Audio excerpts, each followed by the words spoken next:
Hey, bat schools and non-binary beasts, it's Little Miss Wartooth here with my September favorites. September. It's September. Well, I guess it's time for me to transform from this to this. So to start out, my favorite things, I'm going to talk about the things that really would like to leave this room. My cats. Oh, hey Bex. Oh, you're so cute. With your fat belly. I know. Poor angel. When the weather is hotter out, they're obviously really fluffy, so they have no energy. And they're sort of just furry decorations. They just don't do anything. But since the weather's cooled down, they've been so much more fun, and they've been running around the house and yelling at things and meowing all over the place. And I'm like, oh yeah, that's why I have cats. All right, I'm gonna let these fuckers out. I love Walmart's Halloween jewelry. So my mother-in-law asked me, hey, what do you want? And I said, I really like, Walmart's Halloween stuff. And she got me everything they had. And I was like, oh my God. I was a little worried because, I have stretched ears. But I figured out how to secure this nicely. And then my other favorite Halloween thing is these window covers. I really like these because they diffuse the light and it makes it a lot easier to do videos when I'm not being blinded. Next is what I'm wearing. Now this is a perennial favorite for me. Manic Panic's Virgin. This is their white pressed powder. You can see I've hit pan. This is great for really pale people who want to do the highlighting thing. But when you apply it with a powder brush, it just sort of lightens everything up.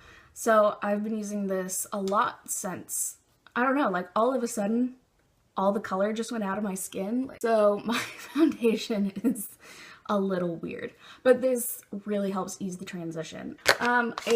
Another thing I'm using for my contour. I know I talked about the L'Oreal gray eyeshadow as a contour. I take it back. It was awful. The texture of it is like this weird creamy sort of thing, and it's slightly too much effort to use. So I've gone back to Too Faced's Chocolate Soleil, and to apply that, I've been using this brush. This is the Real Techniques sculpting brush. It's super soft and it provides a nice amount of control, which I need because I have a very small face and things get out of hand very quickly. So I know, people are like, Jeffree Star, dude's a wang. I admit it. I don't like the guy. He's always been a wang. I've been, aware of him since the MySpace days when he was still a singer. And, he's a wang. But he's not the sole profiter from his business. So that's why I'm not I'm gonna boycott Jeffree Star. I always do that voice and it makes me sound really condescending. So I am loving Unicorn Blood. That's what's on my lips. It's the best color I've ever used in my life. I used to use a mix of 2 of Lime Crime's Unicorn lipsticks. I will list whatever they were up there. And it made something similar to this, but I find that Lime Crime's missing an undertone. There's just something in it, or something missing from it, I should say. And I don't know what it is, but I got Wicked, and it just wasn't quite right.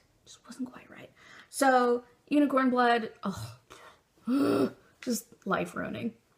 I'll never love again. For a more nude look, I really, really love Celebrity Skin. I bought Gemini thinking that it was going to be more like Celebrity Skin, but it turned out really pink on me, and I don't like pink lipsticks unless they're super pink. And it looked nice, but I don't know. Pink lipsticks just don't suit my personality. But Celebrity Skin is great. I'm not going to swatch it for you because I don't want to waste it, but it's this, and it pulls just slightly pinker on me. Now, for a long time, I wasn't one of those people who's seasonal stuff, but I find that I only wear the Venus palette during the fall. Like, it's the only time where I'm like, yes! You know, I do reach for, you know, Divine and Icon almost daily. I know I'm probably the only person, but I emailed customer care, or I like messaged them and I was like, hey, I think you should consider releasing singles. Don't use the other shades quite as much. And since I dyed my hair, this is Muse in my eyebrow, so like it matches, and I'm gonna use Muse even more now. So I don't want to buy an entire new palette when I run out of the other ones, and there's like, I've looked, and there's no good dupes. I've also been super into the second Venus palette. That orange is really good. It's a nice true orange, and if you mix the two oranges, I think the other one's Divine, with this one, it's a really nice multi-dimensional look. And then they also got Pigeon, which is, you know, just a reformulation or a pressed version of my beloved Dragon Scales. I've been a line crime person for a long time. And also, surprisingly enough, like, I've never really been into shimmers, but Fly is such a good inner corner highlight because it's just a little weird, so it's a little bit more interesting. And also, Marsh looks so cool. Oh gosh. I really, like, if you like makeup, but you don't need like 100,000 billion palettes, these are really all that I've needed. And Bulletproof by Sugar Pill for like this stuff. So, after watching Stranger Things, which I loved, but I'm not like crazy about it, like I don't feel the need to watch it again, but I might. I'm not sure. But, you know, Netflix has kind of lost my interest, so I've been watching a lot of YouTube. Like a lot. These are the YouTubes I've been watching. Anyway, first up is Kimberly Clark. She's a drag queen, and she does these anti-haul videos where she talks about what she's not going to buy. Now, of course, you know, I don't always agree with her because, you know, she is not interested in the Lime Crime palettes, and I don't blame her. She probably already has a huge collection and doesn't need these. But I really appreciate how she just sort of doesn't buy into the hype. She's not interested. John from Metal Ass Gaming, if you don't know, Metal Ass Gaming is a gaming channel. It's Toxic Tears and her boyfriend, Jake. I'm not gonna link them because I'm mad at them forever. I'm not one of those people that will just like, watch something because I like the people. Also, not gonna get into that. So John used to be on Metal Ass Gaming, but because of their increased filming schedule, it created a work conflict for him, so he left. And I missed him. I love that guy. He's just this amazing Irish metalhead that has a wonderful accent, and he's like really positive and kind of peppy, but also like, I just adore him. And I didn't realize until I watched Michael Cthulhu how much I missed him. And I was like, doesn't he have a gaming channel? Yes, he does. So I've been hanging out with my favorite Irishman. Does really low-key streams, and he's just chill, and it's nice, and he's sweet, and I love him. So if you need like background noise, check him out. And that leads me into my next and probably most favorite of all the things on this list, Michael Cthulhu. He is a welder from Ireland that currently lives in the States, and he makes enormous swords. I appreciate all forms of art, but I do have a special place in my heart for welding. It's fire and it's metal. Just am so about it. I've been in kind of a creative slump. Just watching him like put effort into these sculptural, amazing, ridiculous things really sparked my creativity again. So I'll put a picture somewhere of a couple things I've done. He has been so inspiring to sort of get my artist shit together. And like, despite our mediums being so different, I've learned so much from him. Also, his hair is amazing.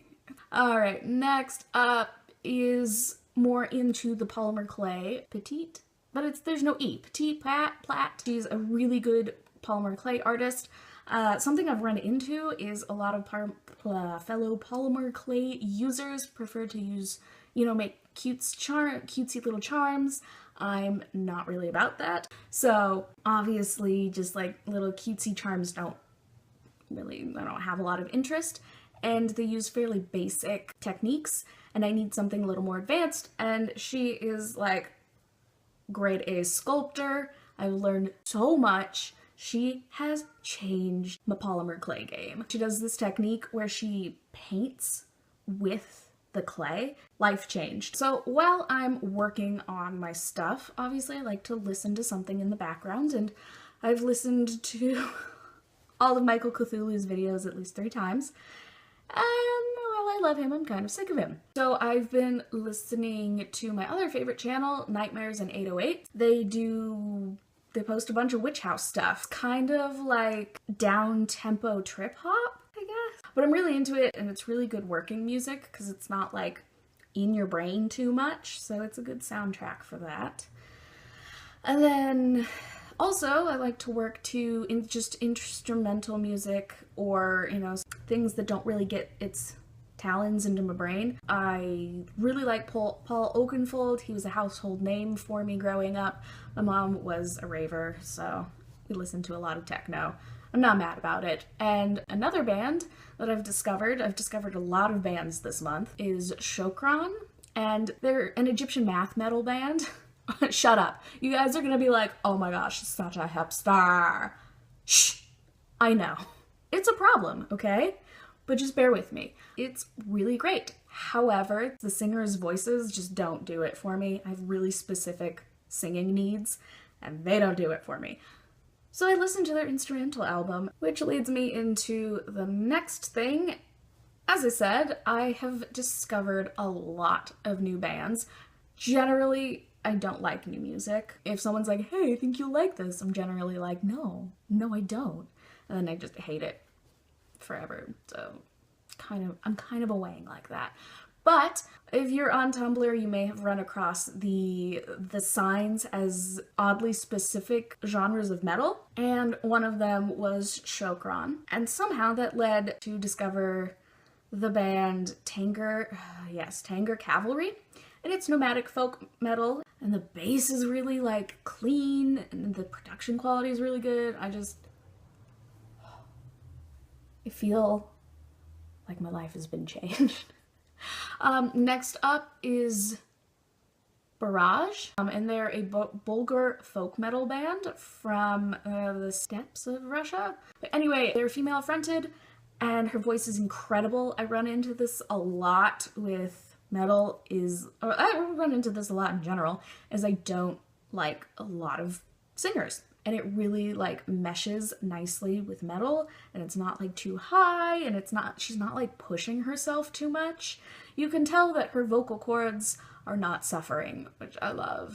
There's also a guy that his voice is like the really nice, deep, gravelly, guttural growl that I am so about. What else? I think there's one more. Oh yeah, I've been really into Ghosts. Someone that I follow on Tumblr is really into them, and I was like, you know what? The aesthetic is on point. So I listened to them a while ago and I was like, whatever. But then I heard the song Cerise, and it's probably some gross sex song, but I never managed to like catch on to that. But it reminds me of my cat Rebecca. So I sing Cerise to her now. And the other reason why I like Ghost is the Meliora album. The singer sings in a range that's close enough to my preferred range that I can sing along pretty easily. So it's like my version of Britney Spears, honestly. All right, so I did this. I've been really into DIY. Every year, I try to look for tie-dye, like, spiderweb t-shirts, because that's really cool, but I never find them because I have weird tastes. And also, I think it's kind of hard. But this is the first one I did. Oh, awkward. And I think it came out all right. But you can see that this bleached out differently than this. So I'm still working on it. I have not managed it yet. Here's another one that I did. And like, I generally like tie-dye stuff, but obviously it doesn't really suit the aesthetic. And also, like, I don't have time to buy soda ash and urea and a bunch of different colors. Like, bleach on a t-shirt. End of story. And then this is a gray one I did. I wasn't expecting it to turn out like this, but it's kind of cool. I love fall because I wear plaids all year round, but both of my plaids are like flannelly plaids, and that one's a nice lightweight cotton, so it's just been so nice, so much more comfortable. Okay, what else? So I got this. I drink a significant amount of water, and for a while I was just drinking it out of those enormous Burger King cups. Like, I don't drink soda, so like it's really hard to get another one of those, and they were starting to get a little weird, and like obviously they're not made to hold up, and also, you know, they're kind of ugly. So I got these off of Amazon. God bless Amazon, right? I will link here or in the description box, but it's a really nice tumbler. I think it's, oh, let's see. It's a big ass tumbler, okay? And they're kind of hard to find, so I was just like, yes. When I found this, I have 2 of them, and I drink like 3 or 4 a day. Next up from Amazon are these sunglasses. I live in these, very photosensitive, so whenever I'm out in public, I got these on. They honestly have cut down the severity of my like migraine symptoms so much. They're not super dark, so you can like actually function in them. So that's really nice. And next up is probably the only thing that most people care about is the scents that I've been really into.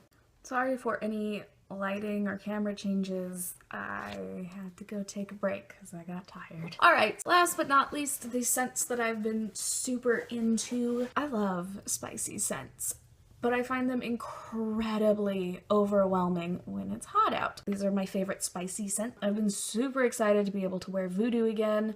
So strong, but it's like, it's nice. It's like patchouli and lime and vanilla. Next up is one of my favorites of all the time is Oblivion.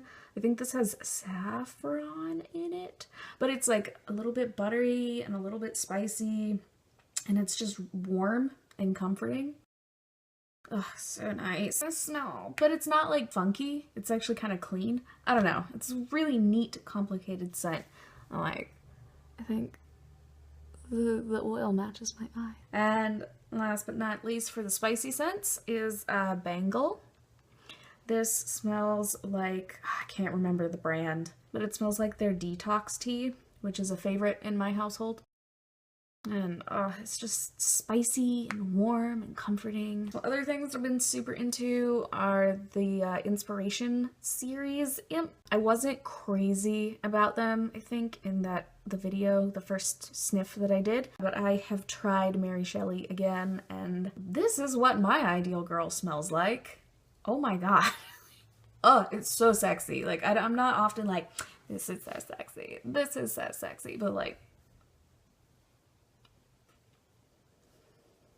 just fill in the blanks, all right? And Bram Stoker smells really, really nice on me. It's fairly unisex because it's kind of sweet. It reminds me of, I think, foxcress, which is really, really nice on my significant other as well. He does sweet scents very well. It's bergamot heavy, which is something that I love. I adore bergamot. Getting into the more Halloween spirited stuff, as of right now, there's only a placeholder for the Halloween scents on the Beepal site, and all of us are dying. Like, I have been loving Samhain, this dude. I know in my weenies video I wasn't particularly impressed, but it's gotten better, or I just like it more. I honestly don't know. I think that the fruitier, pumpkinier notes have started to come out more, which has given the blend a little more depth instead of just smelling like Carmex. So this is a very good testament to why you should keep things for like a year before you write them off. This is Boo. It's one of the only vanilla scents that I've been able to wear still with all my hormone problems. It's like vanilla and clean cotton, and it's so nice. Like, it's never overwhelming, and it's like slightly clean, which is good because I am not. There's a couple things from Cocoa Pink. I was hoping to have a larger list, but the spring scents that I just bought. I always put off like the limited edition seasonal scents until the last minute because that's who I am as a person. But I have a few of their Halloween offerings from last year. Fear of Witches and Fear of Ghosts. Both of these were disgusting. They were so gross when I first got them. But Fear of Ghosts, which smelled like a cheeseburger with pickles, for about 6 months, has smoothed out quite nicely, and now it smells, you know, vanilla-y and a little bit interesting from, I think there's like supposed to smell like rice. Cocoa Pink does so good with the marshmallow now. And then Fear of Witches got really weird on me a bunch, but this is like caramel butterscotch and herbs and wood. It's a really interesting combo. But I have been very into it.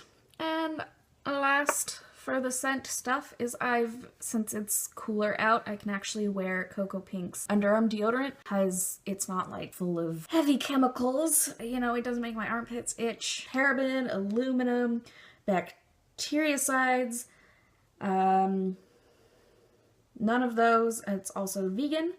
So that's nice for those who care. I have the scent Soda. This smells like Sprite a little bit. Last but not least, things are starting to get less green.